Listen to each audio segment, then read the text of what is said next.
Áno, povedal som ako skunk. Len tu zasmradil s rokovacím poriadkom. Mám taký pocit, že nám tu všetkým kolegom močí na hlavu, bol chytrejší ako vy a že vás prešťal. Andrej Danko, ako predseda Národnej rady máš plné ústa slušnosti, ale teraz sa správaš ako najväčší chrapung.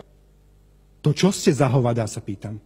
A vyprosujem si, aby si mi hovoril, že drž hubu, vytkol si svojmu šéfovi, že si nemá obtierať svoju špinavú papulu. Igor, ty si vo svojom vystúpení na Andreja Danka povedal, že Danko je skunk, ktorý príde, zasmradí a odíde.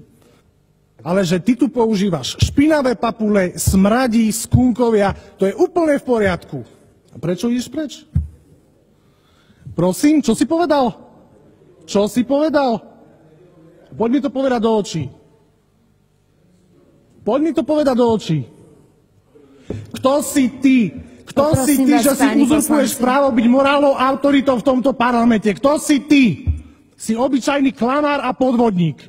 Povedal môjmu kolegovi Pčolinskému, že je debil, tak chcem odkázať Igorovi Matovičovi. Igor Matovič, pre debila je každý debil.